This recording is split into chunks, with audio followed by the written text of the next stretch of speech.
Voilà, et on se retrouve pour la séance d'ouverture de ce 107e congrès des maires de France et présidents d'intercommunalité. Et bien sûr, nous accueillons sur scène le président Lisnard, le bureau, pour cet après-midi, au cours de laquelle, bien sûr, l'Assemblée générale, mais aussi des interventions, et vous verrez aussi des moments d'émotion pour ce grand rendez-vous des maires de France et présidents d'intercommunalité. Voilà, prenez place. Monsieur le Président, vous pouvez rester avec moi parce que pour commencer cet après-midi, vous avez souhaité répondre à la demande d'un de vos collègues, le président des maires de Mayotte. C'était il y a moins d'un an, c'était le cyclone Chido et un élan de solidarité formidable des maires de France face à l'épreuve. Absolument. Mayotte est un territoire particulièrement attachant et particulièrement sinistré et extrêmement sinistré après le passage, évidemment, et je salue tous les élus et Madi Souf, du cyclone. Il y a eu une mobilisation immédiate de l'AMF et des maires de France. On a récolté 6 millions d'euros. On a fait un gros travail avec la protection civile. On a ouvert dispensaires avec la Croix-Rouge, avec Acted. Et on montre tout simplement que on sait affirmer des positions, on sait exprimer parfois des revendications, on sait proposer des solutions, mais on sait toujours faire preuve de solidarité entre communes de France. Merci David Listar. Eh bien, on les accueille justement, Madi Souf, le président des maires de Mayotte, le président aussi des maires de la Réunion, Serge Ouarou, et puis les partenaires que vous avez cités. C'est avec nous.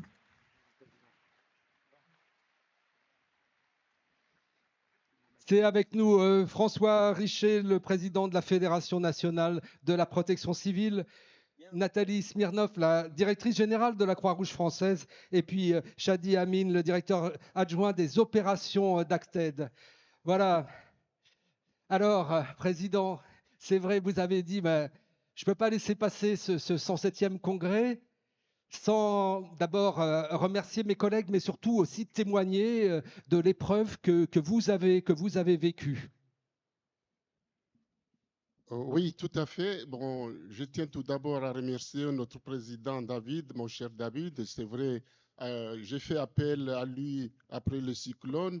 Il s'est déplacé à Mayotte et je tiens ici à le remercier très chaleureusement. Le remercier parce que ça a été aussi un élan de solidarité, remercier l'ensemble des maires. Hein. Il faut dire tout simplement qu'il y a eu des conseils municipaux qui ont voté une aide, 6 millions d'euros ont été mobilisés. Oui, tout à fait. Encore une fois, je tiens ici à remercier tous nos collègues ou mes collègues maires des Outre-mer, mais aussi nos collègues maires de la France métropolitaine, de l'Hexagone en particulier, qui se sont mobilisés très rapidement pour apporter des fonds pour Mayotte.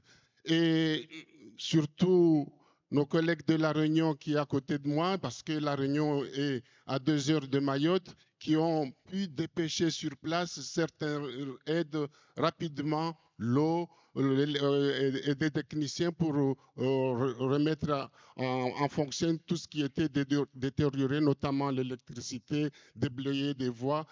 Mais surtout, n'oublions pas, à chaque fois ici, on le dit, c'est nous les maires qui sont en premier lieu, qui avons commencé à déblayer les routes pour que les secours venant de la métropole de La Réunion puissent y circuler. Alors c'était le temps de l'urgence et effectivement les maires en première ligne dans ce temps. Et puis après, bah, il y a l'après-crise. Comment va Mayotte aujourd'hui? Je dois me répéter, comme je l'ai dit hier à l'ouverture C'était des la journées journée des des élus Outre-mer, d'outre-mer hein, hier. Mayotte va mal. Va mal, pourquoi? Parce qu'un an après Chido, le gouvernement, je ne vais pas cracher sur la soupe, nous a promis 100 millions d'euros d'aide ou de crédits d'urgence. Sauf jusqu'à aujourd'hui, nous entendons parler de 35 millions. Et on nous parle aussi de 200 millions mais pour 2026. Cela est loin du compte au vu de ce qui se passe à Mayotte. Pourquoi je vis loin du compte? Parce que à Mayotte aujourd'hui, il y a des établissements scolaires qui font que 2 heures de cours par jour, parce qu'il y a eu des dégâts énormes sur les écoles qui ne sont pas reconstruites jusqu'à aujourd'hui. Imaginons ici en hexagonal, 2 heures de cours par jour pour les enfants, c'est inadmissible. Alors l'urgence toujours à Mayotte, et puis vous le disiez, il y a eu un peu la base de soutien, la base arrière qui était la Réunion, mais après les Mahorais, les Réunionnais ont aussi souffert du cyclone. Serge Hoareau, vous êtes le président des maires de la Réunion, ça a été en février dernier le cyclone Garance qui a fait des dégâts là aussi chez vous. Hein. C'était le 28 février, donc 2 mois et demi après Chido. On avait fait le nécessaire pour venir en soutien à nos collègues mahorais. Et puis la Réunion a aussi connu le passage d'un cyclone intense avec des vents à plus de 230 km en rafale sur Piton-Sainte-Rose, avec plus de 600 mm de pluie en 24 heures. Donc il y a eu un déchaînement de la nature sur les régions nord et est de la Réunion.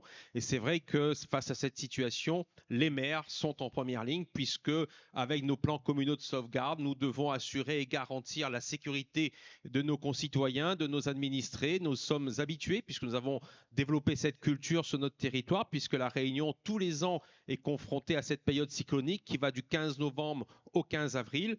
Et en fonction des années, même si nous sommes qu'un grain de sable dans l'océan Indien, nous pouvons être directement impactés par le passage de ces météores, de ces cyclones. Et c'est vrai qu'il est nécessaire de développer cette culture. C'est ce qu'on évoquait hier en débat avec vos collègues ultramarins, cette culture, parce que s'adapter, c'est s'adapter aussi à des chocs répétés. Oui, souvent on parle de résilience. Moi, je n'aime pas ce terme parce qu'on subit et ensuite on doit se relever. Et c'est vrai que quand on subit l'événement climatique, on est à la fois dans nos postes de commandement en mairie, on doit essayer de répondre aux urgences, mais en fonction de la gravité de la situation, nous sommes démunis, nous ne pouvons rien faire face à la force de la nature. Vous savez, quand on passe de l'alerte rouge, puisque c'est graduel et gradué le niveau d'alerte, à l'alerte violette, où personne ne sort, même pas les secours.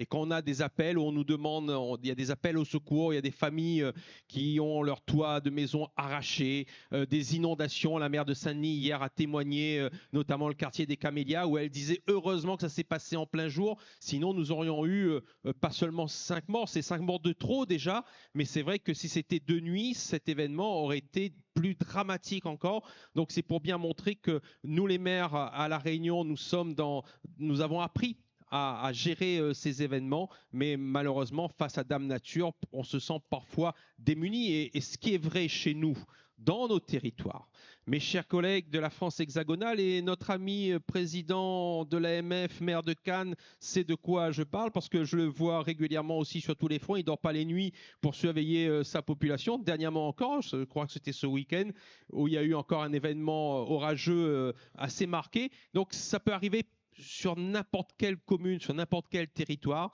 et il nous faut arriver ensemble à développer ces réflexes où on doit être à la fois préparé, ne pas attendre l'événement, il faut organiser des retours d'expérience, pouvoir échanger avec les préfectures, avec les services publics. EDF, chez nous, il y a eu 23 poteaux de HTB qui sont tombés, toute une ligne électrique qui alimente la Réunion qui est tombée, et c'est ensuite 180 000 foyers sans électricité, des familles sans eau potable, également donc, le temps de reconstruire, ce n'est pas terminé. Donc vous voyez, actuellement à la commune de Saint-Benoît, et je pense à mon collègue Patrick Célie, il n'y a toujours pas d'éclairage public dans sa commune. Être prêt à faire face. Hein, faire face, et cette culture de la sécurité. Alors vos partenaires, ils l'ont cette culture, bien sûr.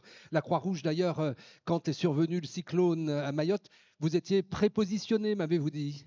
Alors effectivement, nous avions prépositionné quelques personnes, quelques volontaires sur place juste avant le passage du cyclone pour être prêts à tout de suite intervenir. Et puis par ailleurs, nous avons des équipes salariées sur le territoire de Mayotte qui interviennent dans les domaines de la santé, de l'action sociale, de la protection de l'enfance. Et donc après le passage du cyclone. Voilà, le temps de l'urgence, et puis après l'accompagnement. Voilà, là aussi, les problèmes ne sont pas terminés, et vous continuez à travailler à Mayotte. Alors, déjà, les premières actions d'urgence ont été bien évidemment d'organiser des maraudes multiservices pour rencontrer la population et à prodiguer les premiers soins, apporter les biens essentiels, organiser des distributions de biens essentiels, de nourriture, l'installation d'usines de traitement d'eau et de potabilisation d'eau, qui d'ailleurs sont encore en fonctionnement aujourd'hui, et ça c'est très très bien dans 2 ou 3 communes aujourd'hui.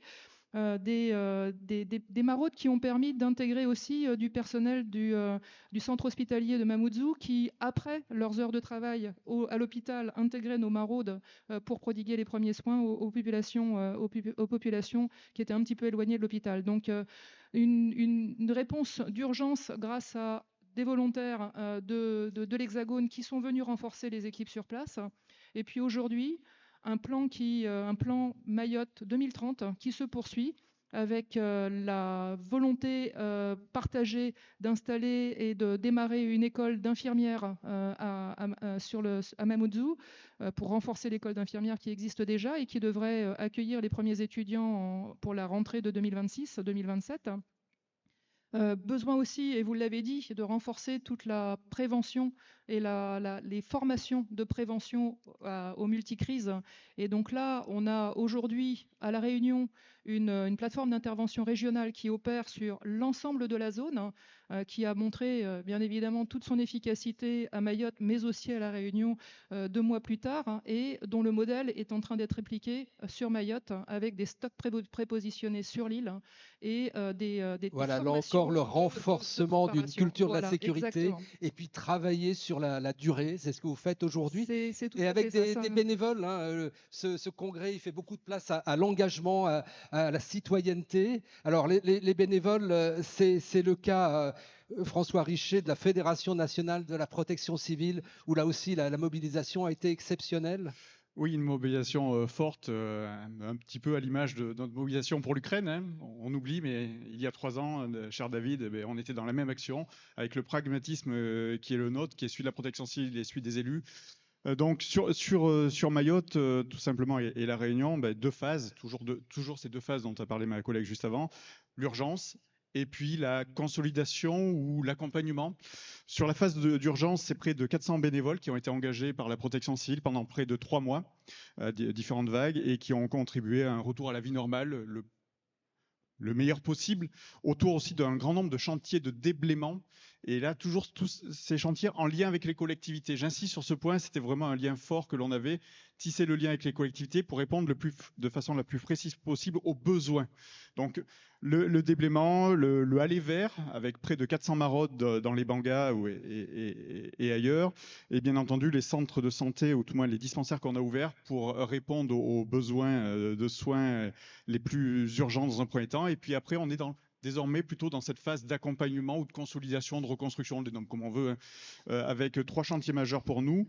L'ouverture de centres de santé sur le nord de l'île, et ça, c'est en cours, on en parlait avec le président. Voilà, et ça, c'est la concrétisation du mouvement de solidarité dont on parlait, qui a été porté par les maires de France. Hein. Complètement. Sans les collectivités, sans la puissance de l'AMF, et je remercie encore le président Lisnard pour cet accompagnement, à l'image de l'Ukraine, sans cette force, ce binôme protection civile, l'AMF ou collectivité, on n'aurait pas pu mener à bien ces deux grandes missions qui ont été l'Ukraine, mais aussi Mayotte et La Réunion.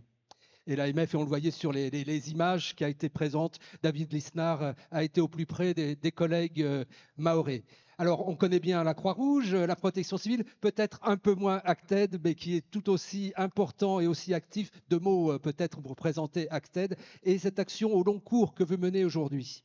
Bien sûr, bonjour à toutes et à tous. Donc Acted, c'est une organisation humanitaire française qui intervient dans 45 pays depuis plus de 30 ans.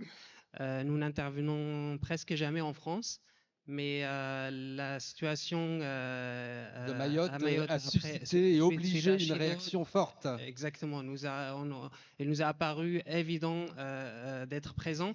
Donc nous avions une équipe qui est arrivée sur place 3 jours après Chido, pour lancer des activités en complémentarité d'actions d'État, des communes et des acteurs qui étaient déjà présents, bien évidemment la Croix-Rouge française et la protection civile. Donc nous avions des activités, surtout des activités de la sécurité alimentaire via des cuisines communautaires, une cinquantaine des cuisines communautaires qui étaient majoritairement gérées par des femmes très engagées, qui ont servi 1 million de repas pendant 9 mois après la catastrophe. Nous avons aussi eu des activités, des distributions, des kits d'hygiène, des kits scolaires. Nous avions des tentes scolaires en lien avec la rectorat que nous avons installées dans certaines écoles le temps que l'école soit réhabilitée. Nous avions également des activités donc ça c'était la phase d'urgence. Ensuite sur la phase suivante, nous avions des activités d'appui à la relance économique de plus d'une centaine d'entreprises mahoraises avec des subventions directes en partenariat avec la Chambre d'agriculture de la pêche donc et cette de logique de développement de Mayotte. et développement social avec les populations, avec les habitants et bien sûr avec les maires. Hein. Donc tout ça continue aujourd'hui et tout ça est du solide, on peut dire. Hein. Bravo, madame, merci, messieurs les partenaires et puis surtout, encore une fois, ce grand élan de soutien qui a été porté pour vos collègues maires de Mayotte, David Lisnard. Un dernier mot à Madi Madissouf. Merci beaucoup. Moi, je voulais ici surtout remercier aussi les forces de l'ordre qui étaient la gendarmerie, la police nationale qui étaient aussi sur le terrain.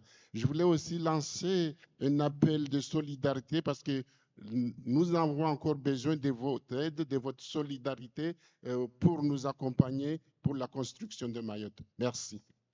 Merci. Merci madame, merci messieurs.